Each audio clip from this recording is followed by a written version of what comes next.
আসসালামাইকুম। হাই প্রিয় দর্শক, আপনারা কেমন আছেন? আপনারা যা দেখতেছেন, হ্যাঁ, এটাই কিন্তু আজকে দারুণ একটা বিষয় আপনাদেরকে দেখাবো। এটা হচ্ছে একটা চমক।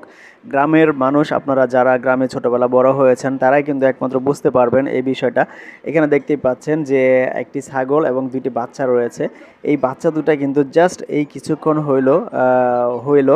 তো মা মা ছাগলটা পাশেই শুয়ে আছে আর এই দুইটা বাচ্চা, আর এখানে হচ্ছে যে আমার চাচি, তো উনি আবার এইসব বিষয়ে এক্সপিরিয়েন্স, বাচ্চাদেরকে কিভাবে কি করতে হয় না করতে হয় ওনার আবার অভিজ্ঞতা রয়েছে, কারণ ওনার হাতে অনেকগুলো মানে ছাগল বড় টড়ো হয়েছে, অনেক ছাগল লালন পালন করেছেন উনি। কিন্তু শুধু ছাগল নয়, হাঁস মুরগি গরু, তারপরে হচ্ছে যে ছাগল, সব কিছুই পালনের খুবই একটা অভিজ্ঞতা রয়েছে। তো গ্রামের মানুষের আসলে যা হয় আর কি, গ্রামে যারা রয়েছেন তারা কিন্তু জানেন, আর তাদের কিন্তু এই অভিজ্ঞতাগুলো রয়েছে। তো এখানে এই কিছুক্ষণ আগেই একটি ছাগল দুটি বাচ্চা দিল। তো বাচ্চার কালারগুলো কিন্তু দারুণ, আলহামদুলিল্লাহ, মাশাআল্লাহ।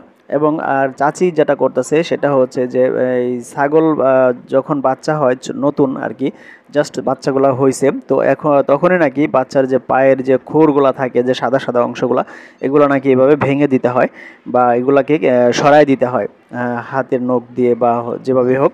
তাহলে হয় কি যে পরবর্তীতে বাচ্চারা হাঁটতে বা সুবিধা হয়। তো এইটা আমি জানতাম না, আমি জিজ্ঞেস করছি। তো জিজ্ঞেস করার পরে উনি বলছে যে হ্যাঁ, এগুলা খুলে দিলে, এগুলা সরাই দিলে তাহলে এই বাচ্চার পাগুলা, মানে ছাগলের যে পাগুলা রয়েছে সেগুলা সুন্দরভাবে থাকে এবং ওরা হাঁটাচলা করতে খুব মানে ইজি বোধ করে।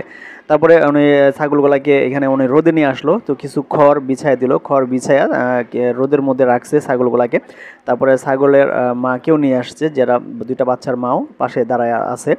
তো মজার বিষয় হচ্ছে যে এখন তো দুইটা বাচ্চা দিছে, কিছুক্ষণ পরে এই ছাগল করবে কি আরেকটা বাচ্চা দিছে। তো এই বিষয়টা আমি আসলে অবাক হয়েছি, যে আমি ভাবছিলাম, আমরা সকলেই ভাবছিলাম, আমরা যারা এখানে রয়েছি সকলেই ভাবছি যে বাচ্চা হয়তো বা এই দুইটা বাচ্চাই এবার দিছে। তো কিছুক্ষণ পরে চাচি এসে আবার বলছে